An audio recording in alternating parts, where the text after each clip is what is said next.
प्रिय विद्यार्थियों,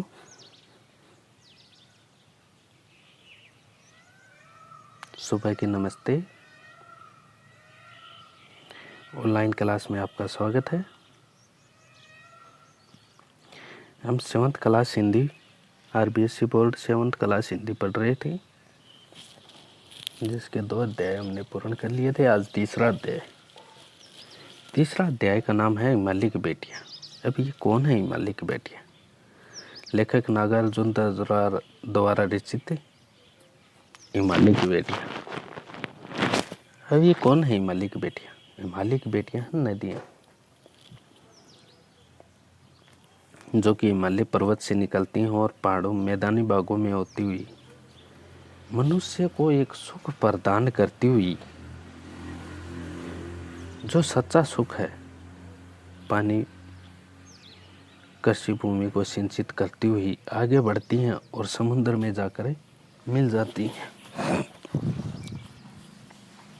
उन हिमालय की बेटियों का हमें अध्ययन इस अध्याय में करेंगे।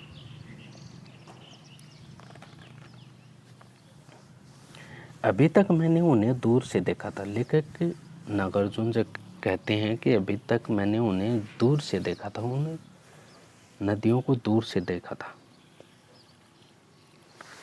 बड़ी गंभीर, शांत, अपने आप में खोई हुई लगती थी। संभ्रांत महिला की भांति वे प्रतीत होती है। उनके प्रति मेरे दिल में आदर और श्रद्धा की बहुत है।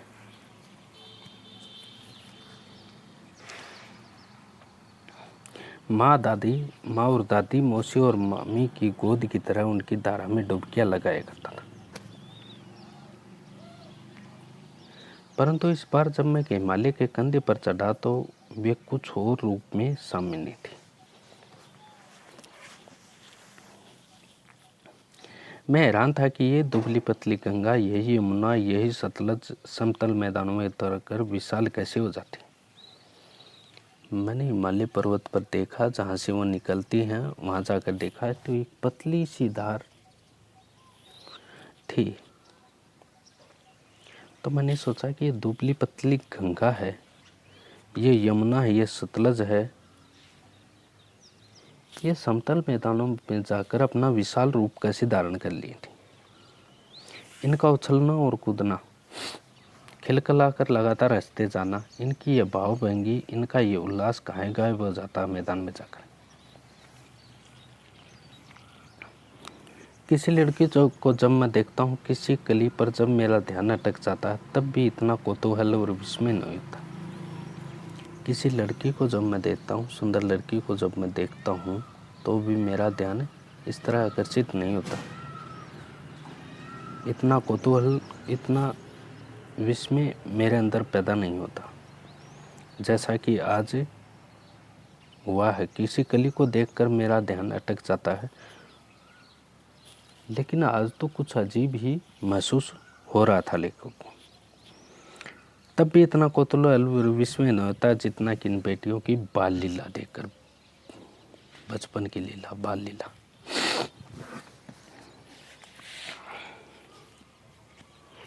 कहाँ ये भागी जा रही? वह कौन लक्ष्य है जिसने इन्हें बेचैन कर रखा? अपने महान पिता का विराट प्रेम पाकर भी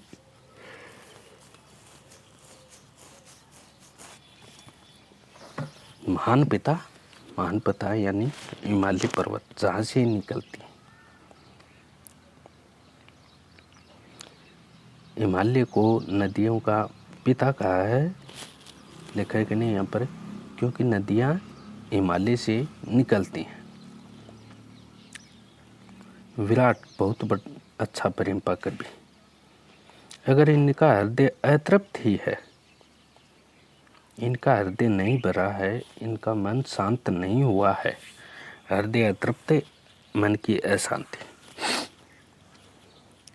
तो वह कौन होगा जो इनकी प्यास मिटा सकेगा? बर्फ जली नंगी पहाड़ियाँ, बर्फ लगी हुई नंगी पहाड़ियाँ, छोटे छोटे पौधों से भरी घाटियाँ, बंधुर अद्वितीय गायें हैं, सरसब्ज उपतिकाएं, ऐसा है इनका लीला निकेतन। खेलते खेलते जब ये जरा दूर निकल जाती हैं तो देवदार खेलते खेलते बाहर से निकलकर जब ये दूर निकल जाती हैं तो इनके अनेक पेड़ पौधे मिलते हैं। देवदार के पेड़ मिलते हैं, चीड़ के पेड़ मिलते हैं, सरो, चिनार, सफेदा, केल के जंगलों में पहुंचकर शायद इन्हें बीती बातें याद करने का मौका मिल जाता हो। कौन जाने बूढ़ा हिमालय मिट्टी नटखट बेटियों के लिए कितना सिर धुनता होगा। बड़ी बड़ी चोटियों से जाकर पूछिए तो उत्तर में विराट मौन के सिवाय उनके पास और रखा ही क्या। बड़ी बड़ी चोटियों से जाकर पूछिए तो उत्तर में जो विराट मौन के सिवाय, उस चोटी के पास विराट मौन के सिवाय उनके पास और रखा ही क्या। सिंधु और ब्रह्मपुत्र बहुत बड़ी नदियाँ।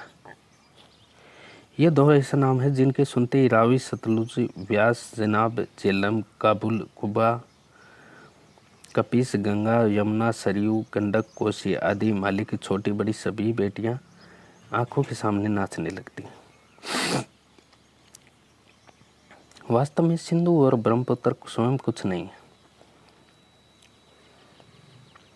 दयालु हिमालय के पिघले हुए दिल की एक एक बूंद न जाने कब से इकट्ठा होकर इन दो महानदों के रूप में समुद्र की ओर प्रवाहित होती रहती है।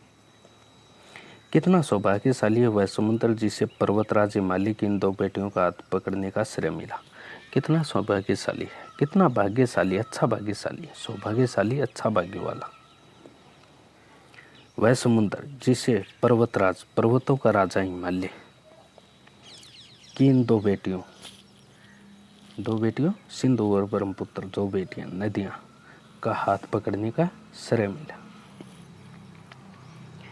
जिन्होंने मैदानों में इन नदियों को देखा होगा उनके ख्याल में शायद ये बात आ सके कि बूढ़े हिमालय की गोद में बच्चियां बनकर ये कैसे खेला करते हैं। माँ बाप की गोद में नंग दड़ंग होकर खेलने वाली, माँ बाप की गोद में नंग दड़ंग खेलने वाली ये इन बालिकाओं का रूप पहाड़ी आदमियों के लिए आकर्षक भले न हो, लेकिन मुझे तो ऐसा लुभावना प्रतीत हुआ वह रूप की हिमालय को ससुर और समुद्र को उसका दामाद करने में कुछ भी झिझक नहीं होती। हिमालय की बेटियां हैं इसलिए हिमालय ससुर और समुद्र में जाकर मिलती हैं, इसलिए समुद्र को दामाद की संज्ञा दी है लेखक नागार्जुन ने।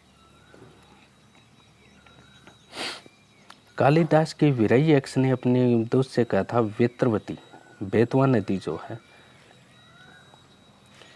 नदी को प्रेम का प्रतिदान देते जाना, तुम्हारी वह प्रियसी तुम्हें पाकर अवश्य ही प्रसन्न होगी। ये बात इन चंचल नदियों को देखकर मुझे अचानक याद आ गई और सोचा कि शायद उस महाकवि को भी नदियों का सचेतन रूपक पसंद था।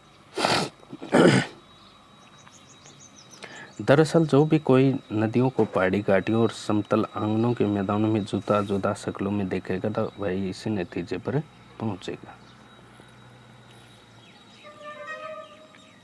काका कालेलकर ने नदियों को लोक माता किया क्योंकि नदियों से सिंचाई होती है, कृषि की जाती है, नदियों का पानी पीने के काम आता है, नदियां जीवनदायिनी होती हैं।